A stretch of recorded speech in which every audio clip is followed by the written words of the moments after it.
So who's the guy that you grew up idolizing? It's Greg Murphy, which him and Marcus always butted heads. Oh, really? And they had the big crash at Bathurst where you saw Marcus nearly go over the fence. Yeah. So, but Greg was the New Zealand, where I was from, the hero there. So I always went for him. And was he a guy that would race more than just the road racing stuff? No, he'd only do road racing. Yep. And I think through the years, did you watch NASCAR racing? I did a little bit, like I think it was when Marcus first came over, and but he's the only after. reason that you started watching. Pretty much. Yeah.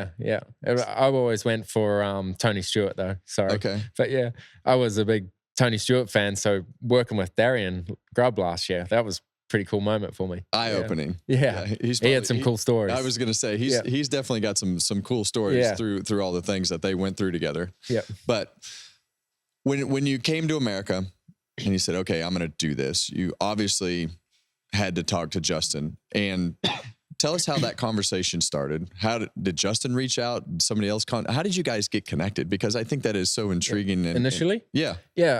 So I obviously saw the Project 91 stuff last year or year before happening with Kimmy, and just thought, I asked Paul Morris if he knew anyone in the States to reach out, and he spoke to, I think, Dale and also Max Pappas to try and intro us. And yeah, Justin rang me, must have been the end of 22, and just said, yeah, if there's a chance we could race together, I think the Chicago street race will be a perfect place for it. And he said, give me a couple of months and I'll see if I can make it work. And yeah, he rang me early that year, and I think I was at the Australian Grand Prix when he gave me the go-ahead and said, we're doing it. And yeah, I thought it would just be a one-off, but obviously it went pretty well. We came back a month or two later and did Indy, and yeah, I thought it'd be one more year in Australia. I just signed a 1-year extension. But then things just snowballed, and it's been a crazy whirlwind. And the way Justin thinks and makes things happen is seriously impressive. How was he pushing that? Was he pushing? He was, yeah. And I was all on board as well. You know, even my bosses in Australia, they said, you just got to get over there and make it happen. And I went from doing, I think it was going to be 10 Xfinity races at a team, and it would have been 3 Cup races the first year, a lot of learning, and now it's full Xfinity and up to 8 Cup, maybe some more. It's crazy how stuff snowballed and how it just keeps happening, and the way people have got on board and supported us. It's been amazing. It's pretty wild to just see the brand grow. I mean, you were the most popular driver in the Supercar series. Yeah. And as you come over here and you look at the post and just the response to the things that you do, would you say that coming to America and racing the Cup Series has grown your brand differently than what you did in Supercars because you had already kind of grown to the popularity that series was going to grow to? Yeah, like in Australia, people are very divided, you know, especially between Ford and Holden. It was at the time, now Chev. But now I remember doing that Chicago race and the amount of Ford fans that said, we don't cheer for you here and we won't again, but we love that Chicago race. And the amount of people watching, and even on the weekend at Vegas, that were Kiwis and Aussies in the stands and came and saw me in the pits. It was so cool. I can't believe the response and how much support I've got. It's so cool. Well, it was a unique weekend in Vegas. Yeah, the rugby league was there. The hotel was full of familiar accents. Yeah. And we spoke about that a little bit. So was that like the rugby or? No, wrong rugby. Wrong rugby league. What's the difference? Well, it's rugby league. It's more stop-start, whereas union's a bit more messy, but full on. It's that's the thing. That's what I grew up watching. You'll have to explain that to the Americans of proper rugby. Well, it's like me watching an NFL game. I got no idea what's going on. Did you watch the Super Bowl? I tried, but then there was too many ads. Yeah. Too many ads. Yeah, every 2 minutes there was an ad. So a rugby game just... Yeah, it's 40 minutes and it's full. Keeps going the whole time. Yeah. They stop it halfway. Yeah. So you talk about the football games being different and too many ads on TV.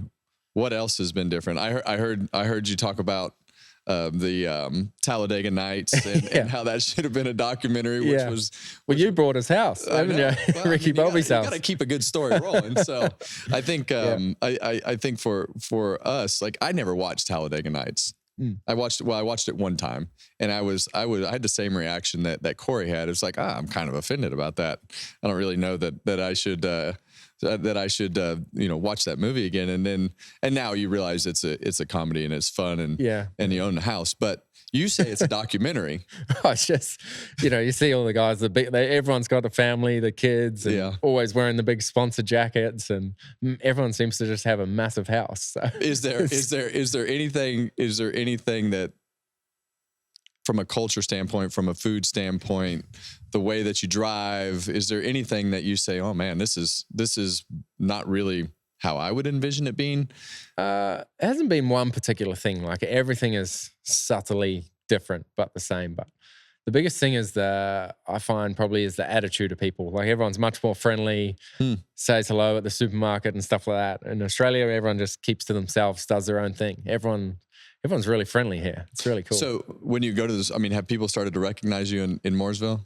No. Or even if they do, they just say hello and carry on. Yeah. Is that not the way it would be over there? They just stare at you and look at you funny sometimes. Yeah. Which is, you'd rather they just said hello and carried on. Yeah. So we were at the kart race in Italy, and Charles Leclerc, he came to the kart race, and it was like a freaking mob scene. Yeah. No, it's not like that for us. They were knocking the walls down. So it's more of a laid back. Yeah. More of a laid back culture. More laid back. Did you say you were at the F1 race?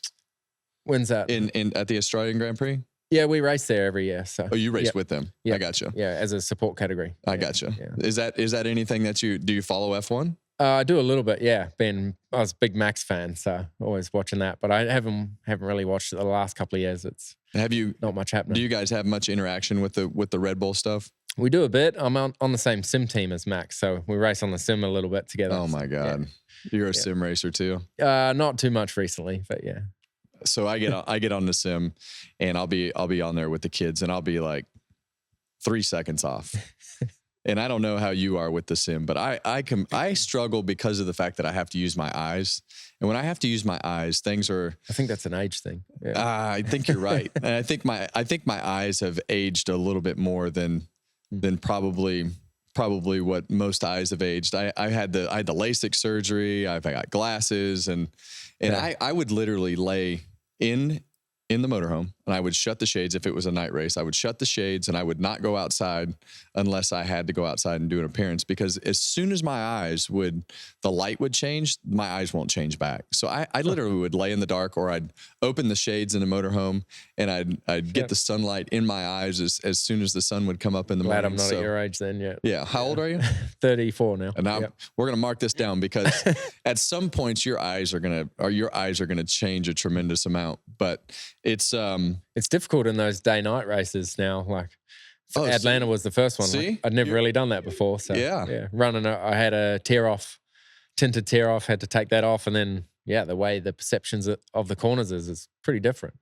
It's challenging. So you come into you came last year and ran IRP. You're going to go to Phoenix, and it's going to be the same but different. You're going to be in a truck, and you get 20 minutes of practice. Yeah.